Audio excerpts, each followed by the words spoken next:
Before we get started on James Joyce's first novel, A Portrait of the Artist as a Young Man, I want to set the stage with a little bit of theory written by Joyce's fellow modernist, Virginia Woolf. First, some background. Woolf and Joyce lived at exactly the same time, being born 3 days apart and dying within a few months of one another. Woolf's parents were not wealthy, but were well connected.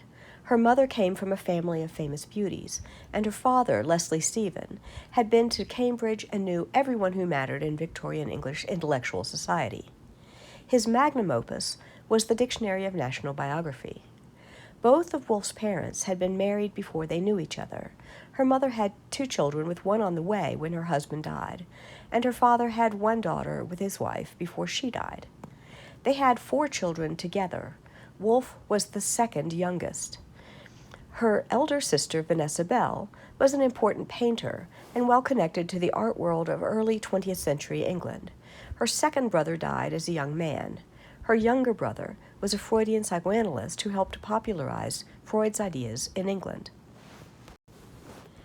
Woolf was connected through her parents, but mostly through her 2 Cambridge-educated brothers, with most of the major modernists. She and Joyce never met, as far as I know, but they read each other's work and respected each other. Joyce, an Irish writer, lived mostly in Trieste in Italy while writing Portrait. He moved to Paris after spending World War I in Switzerland. Woolf's husband had bought her a printing press as a present, and on this press she published her own first editions after her first 2 novels, which were published by her much older half-brother's printing house. She also published works by modernists including T.S. Eliot and E.M. Forster. Harriet Shaw Weaver, Joyce's British patron, asked her to publish his masterwork, Ulysses, but she declined the project, as Ulysses is over 700 pages long, and the only workers at the press were Woolf, her husband Leonard, and a boy they hired to help them set up type. Woolf argues in Modern Fiction that the modern novel is primarily a novel about consciousness. In this essay, she is trying to explain the difference between novels that have been popular in her youth and those that represent life the way moderns experienced it. We should note that this essay is an early attempt to articulate what modern writers were trying to do and why. Woolf does not yet have the language that we would use later to describe these differences. So in labeling the 19th century novelists as materialists and Joyce and the others as spiritualists, she is trying to capture the modern interest in consciousness, the life of the mind, as the most important thing in a novel. Woolf is particularly harsh against convention. Now, we need to recognize that there are conventions around almost every piece of art we consume, conventions that help us interpret the art, that help us situate it in its time. But it is really true that when someone breaks conventions in a clever or compelling way, audiences sit up and take notice. Woolf thinks that convention enslaves writers because it constrains the writer's imagination, preventing them from finding out what's really possible. This is bad not just because it means writers can't reach their full potential, but more importantly, because it means artists can't make the kinds of experiments that will help them to explain what it is like to be a person when times change, and the old ways of thinking about this problem no longer work. For Woolf, a primary value is that art must seek to answer the questions people ask about themselves in its time. This is not to say that novels couldn't be set in the past or the future. It is to say that wherever a novel is set, its goal is to help the people reading it at the time it is written understand themselves. For Woolf, this important assumption requires another, that if the time changes, writing must also change. We have seen how massive the changes were that brought modernity into being. Woolf thought it would be irresponsible of a writer not to think about what those changes mean to humanity. Wrestling with these issues makes writing vital, Woolf argues. It gives readers something important, something beyond an entertaining story. It gives them insight into what it means to be a person in their time, a time that is not like any other that has been before. For readers in the future, it gives insight into the way things were at the time the novel was written.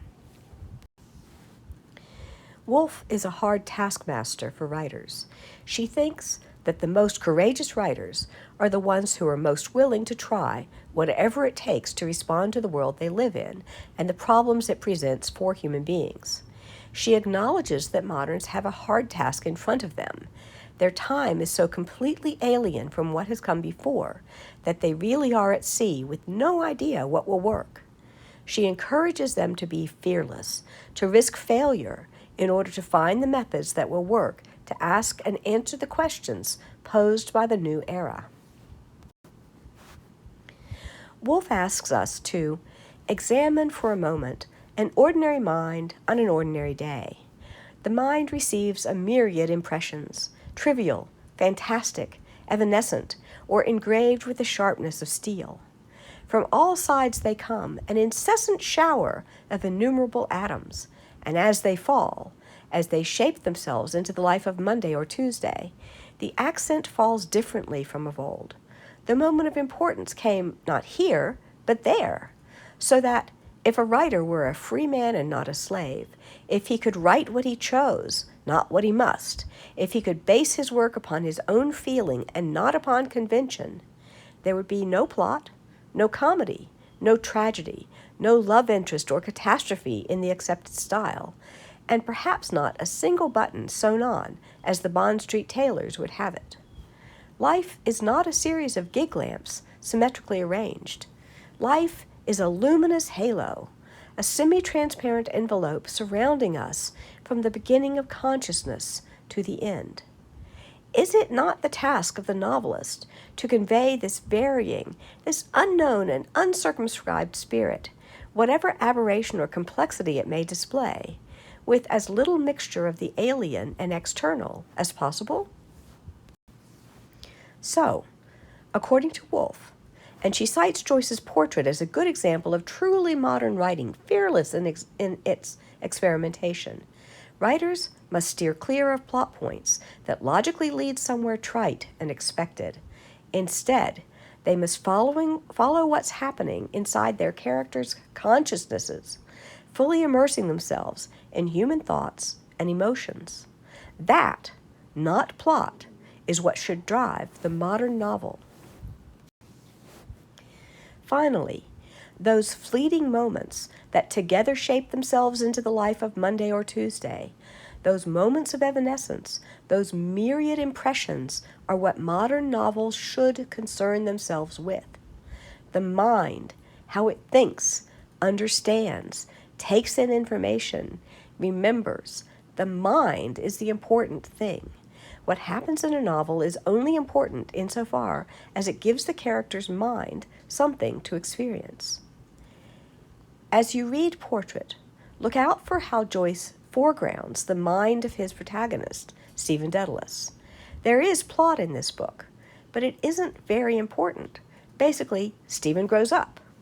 How does Joyce get us inside this character's experience of growing to adulthood in this novel?